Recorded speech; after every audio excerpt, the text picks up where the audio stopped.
Good Wednesday morning. Thank you for joining us on Kare 11 News Now. I'm Jason Hackett. Let's get right to your headlines. There's less than a month left in the legislative session, and this morning state lawmakers are once again tackling fraud. The Senate will hear a bill strengthening the state's Medicaid fraud control unit. That's a top priority this session.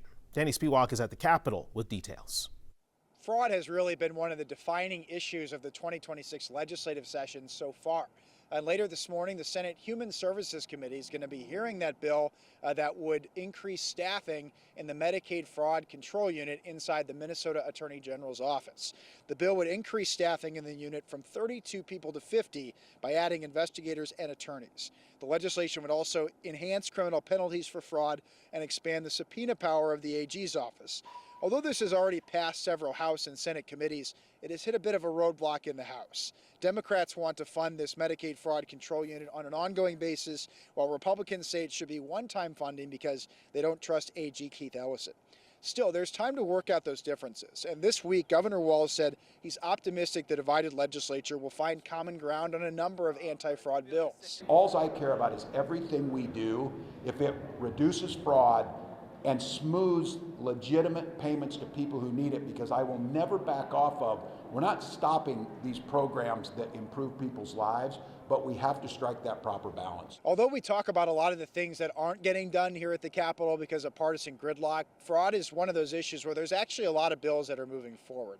You have bipartisan support around IT infrastructure upgrades for Medicaid eligibility. There's also the statewide Office of Inspector General proposal that's moving forward. The House passed a bill last week enhancing authority by the state to stop payments when fraud is suspected. So there is a lot of work that could be done the rest of the session.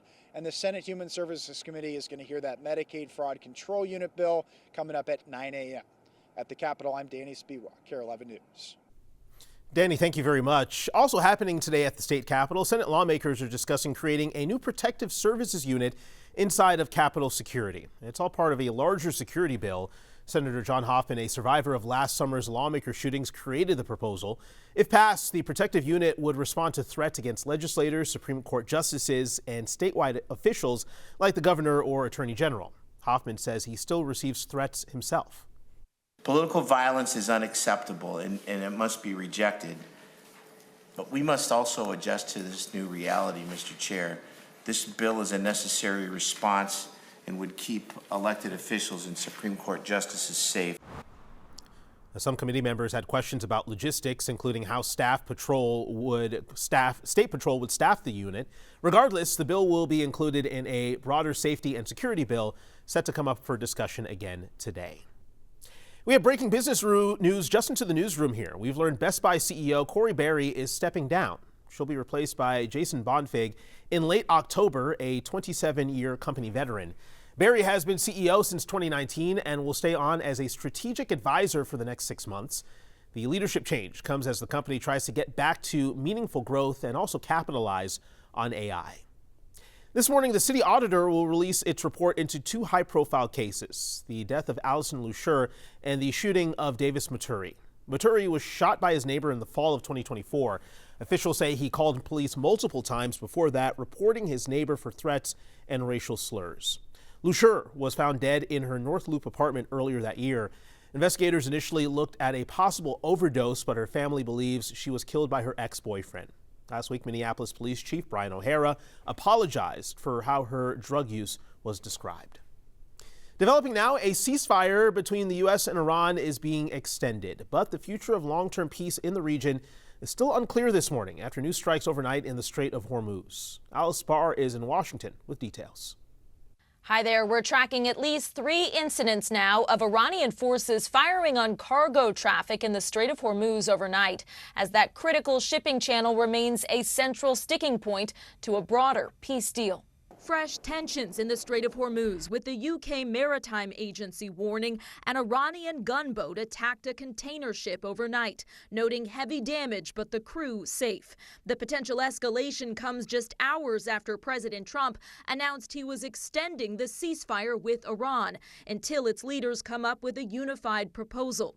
Tuesday morning, the president projected optimism about new peace talks led by Vice President J.D. Vance in Pakistan. I want to make a great deal. But by midday, Vance was at the White House instead. The talks off for now. Iran never agreed to come to the table. Before extending the ceasefire, President Trump made clear the military was on standby. Well, I expect to be bombing because I think that's a better attitude to go in with. But we're ready to go. I mean, the military is raring to go. The president also vowing to continue the blockade on Iranian ports, insisting the country is collapsing financially and wants the strait reopened. Iran says the U.S. blockade is a violation of the ceasefire and that it won't negotiate until it ends. Adding to the pressure, U.S. forces boarded an Iran-linked oil tanker in the Indian Ocean after seizing an Iranian ship Sunday that the president suggested may have been carrying cargo from China. I thought I had an understanding with President Xi, but that's all right. That's the way war goes, right? All as NBC News has learned the Pentagon's Internal Intelligence Agency gave a recent statement to lawmakers saying that while Iran's military is badly damaged, it still has significant capabilities, including thousands of missiles and attack drones, with the path to peace now uncertain. On Capitol Hill, Senate Democrats are set to try again to push through a resolution reining in President Trump's war powers unless he has approval from Congress. That effort has failed multiple times before, and the Senate's top Republican reaffirmed that his members broadly back the president's approach. In Washington, Alice Barr, NBC News. This morning, an elementary school in southern Wisconsin is closed due to flooding from last week's severe weather. Take a look at this amazing, shocking video. You can see floodwaters surge into the cafeteria at Washington Elementary in Janesville. That water eventually rising above tables and chairs there. You see all kinds of trash and cans floating around. The school district says they're looking for an alternative space for their 400 students. The superintendent says they're hoping to start in-person learning next week. Summer is just around the corner, which means the return, of course, of mosquitoes, our state bird. And starting this morning, helicopter treatments begin across the Twin Cities to help mitigate the pests. The Metropolitan Mosquito Control District will first treat the wetlands in all 7 counties where larvae have been found in field surveillance. The list of cities getting treatments will be updated by 8 a.m. every day on Mosquito Control's website. Playoff hockey is back in Minnesota tonight. The Wild hosting Dallas for Game 3. The series now tied 1-1 with Minnesota hoping to redeem themselves after Monday's loss. Meanwhile, Grand Casino Arena is ready for all the action. Meg McPherson is there now with what fans can expect.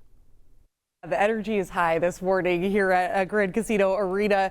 There is so much new playoff gear that you can come and purchase for fans coming to the game tonight. We're going to be chatting all about that this morning. We got some special guests in the house this morning. Katie with the Wild is here. We both got our claws this morning. Katie, thanks for getting up bright and early. We got another special visitor over here too, but not sure. What is he doing? Leave some for the fans.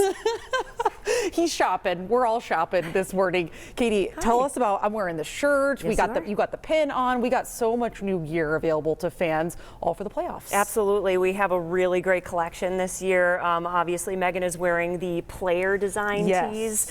We also have some really fabulous crew necks. We got some comfy ribbing I love that crew neck. We also have the round matchup t-shirt as well. And then here we got our player poly blend off ice sweatshirt as well. It's what the players wear off the ice. So much good stuff. Oh yeah, Nordy is displaying. He's got the foam finger. There's just so much stuff. And also, I got it on my shoulder here, but we mentioned this before. Every fan that comes to the game tonight is going to get a rally towel. Oh.